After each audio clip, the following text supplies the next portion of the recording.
అప్పుడు వారిద్దరు కన్నులు తెరవబడింది. వారు తమ దిగంబరులను తీసుకొని అంజూరపు ఆకులు కుట్టి తమకు కచ్చడలను చేసుకునేది. ఓకే, సరిపోతుంది. ఇక్కడ చూసుకున్నట్లయితే వారిద్దరు కన్నులు తెరవబడింది. వారిద్దరు అంటే ఎవరు? అవ్వ, ఆదాము. వారిద్దరూ కూడా మొదట దేవుడు ఏదైనా తోటలో వేసినప్పుడు వాళ్ళు పాపం చేసి దేవుడి మాటని అంగీకరించకుండా మా ఆజ్ఞని కొట్టివేసి తను చేసిన ఏదైతే ఉందో తనకు తెలిసి వచ్చి మేము బంధువులుగా ఉన్నాము, మా ఇంటి మీద ఇటువంటి బట్టలు ఏమైనా తీసుకుని తన కన్నులు తెరవబడ్డాయి. తెరవబడినప్పుడు వాళ్ళు ఏం చేశారంటే మొదటిగా ఒక చెట్టు వెనక్కి వెళ్ళి అక్కడ చెట్టు ఆకులు తెంపుకుని దాన్ని కప్పుకున్నారనమాట. అంటే ఇక్కడ మనం చూసుకున్నట్లయితే ఆ చెట్టు ఏంటంటే అంజూరపు చెట్టు. ఆ అంజూరపు చెట్టు ఏమైందంటే సిగ్గులు కప్పే చెట్టుగా కనపడుతుంది అనమాట మనకి. వాళ్ళు దిగంబరత్వాన్ని కప్పుకునే చెట్టుగా, తన మీద ఏమి లేనప్పుడు కప్పుకునే చెట్టుగా మనం ఇక్కడ చూడగలుగుతున్నాం. అంటే ఈ చెట్టు ఎలా ఉందంట? సిగ్గులు కప్పే చెట్టుగా. ఈ ఆకులు ఎలా ఉంటాయంటే చాలా పెద్దగా ఉంటాయి అన్నమాట. మనకి అరిటాకులు తెలుసు కదా, అరిటాకుల సైజులో ఉంటాయి అన్నమాట. తన దిగంబరత్వాన్ని కప్పుకున్నారనమాట, సిగ్గులు కప్పుకున్నారు. అలాగే మనకు కనపడుతుంది. ఇంకో చూద్దాం, నిర్గమాకాండం 9వ అధ్యాయం.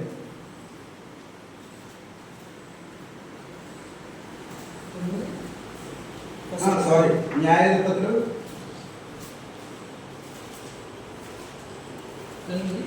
9వ అధ్యాయం 10-11. అప్పుడు చెట్టు నీకు వచ్చి మమ్మల్ని ఏలమని అంజూరపు చెట్టు నడుపుగా అంజూరపు చెట్టు మీద రాజునై ఉండి ఇటు అటు ఊటకు మా మర్యాద నీయక మానుగన అని వాటితో అని. సరిపోతాయి. ఇక్కడ మనం చూసుకున్నట్లయితే అక్కడ ఏం చేస్తున్నాయంటే అక్కడ చెట్టులన్నీ కలిపి అంజూరపు చెట్టు దగ్గరికి వచ్చి నువ్వు మా మీద రాజుగా ఉండి మమ్మల్ని ఏలుతావా, అటు ఇటు ఏలుతావా అని అడిగినప్పుడు నేను అటు ఇటు తిరుగుచు మీ మీద అధికారం చలాయించి నా ఫ్రూట్ని నేను ఇవ్వకుండా ఉంటానని చెప్పి అక్కడ అంజూరపు చెట్టు చెప్తుంది అనమాట. నేను మీ మీద రాజునై ఉండి అటు ఇటు ఒకటకు నాకు మాధుర్యము, నా మంచి ఫలములు నీ ఇక పానుదిన అని సెలవిస్తుంది అనమాట. ఇక్కడ ఏంటంటే ఈ యొక్క చెట్టుకి అధికారం ఇస్తున్నారనమాట.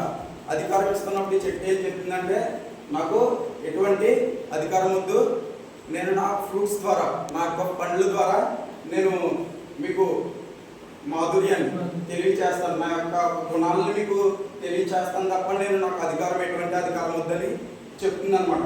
దీనికన్నా ముందు చూసుకుంటే ఒలివ చెట్టు దగ్గరికి వెళ్ళారు. ఒలివ చెట్టు కూడా అలాగే చెప్పింది. తర్వాత ఏం చేశారంటే అంజూరపు చెట్టు దగ్గరికి వచ్చారు. అంజూరపు చెట్టు కూడా అదే చెప్తుంది అన్నమాట. మీ మీద నేను రాజుగా ఉండి అటు ఇటు తిరుగుతూ నా మాధుర్యాన్ని నేను కనపరుచుకోకుండా ఉంటాను.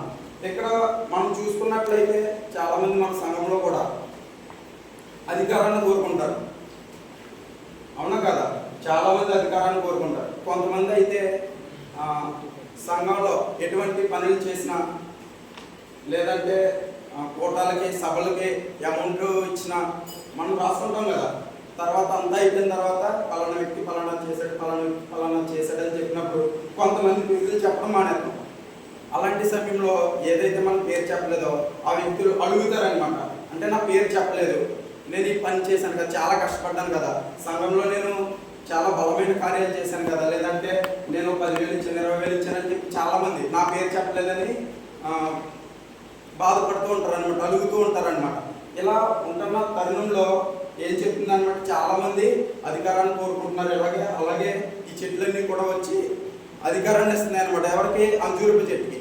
అంజూరపు చెట్టు ఏమంటుందంటే నాకు ఎటువంటి అధికారం వద్దు, నాకు ఎటువంటి రాజు అధికారం నాకు వద్దు, నేను అనేక మందికి ప్రజల్ని తృప్తిపరిచేవారిగా ఉండాలి, నేను సేవ చేసేవారిగా ఉండాలి, లేదంటే నేను దేవుని యొక్క పరిచర్య చేసేవాడిగా ఉండాలని చెప్పి చెప్తుంది అనమాట. మనం కూడా మన సంఘంలో కూడా ఏంటంటే మనం దేవునికి పరిచర్య చేసేవాడిగా ఉండాలన్నమాట.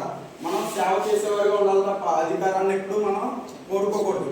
ఎప్పుడైతే అధికారాన్ని కోరుకుంటామో అప్పుడు మనం పడిపోయినట్టే అనమాట, మన జీవితం పడిపోయినట్టే. అలా చూసుకున్నట్లయితే మన వాక్యంలోకి వద్దాం. లోకస్వార్త 13వ అధ్యాయం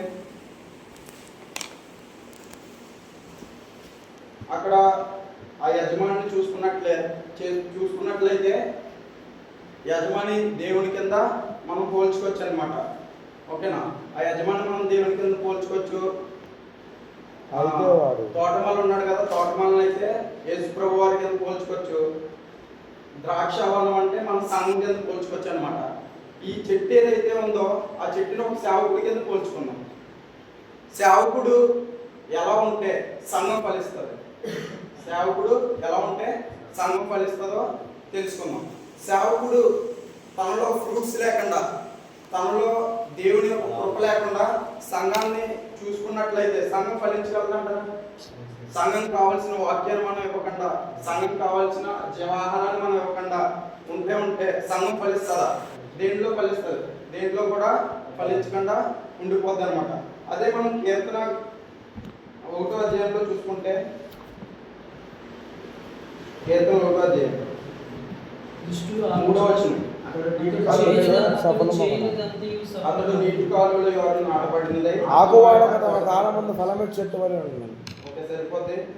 అతను నీటి కాలువలో ఎవరు నాటబడినదై ఆకువాడక తన కాలమందు ఫలమిచ్చు చెట్టు వలె ఉండాలి. మనం ఎలా ఉండాలంట?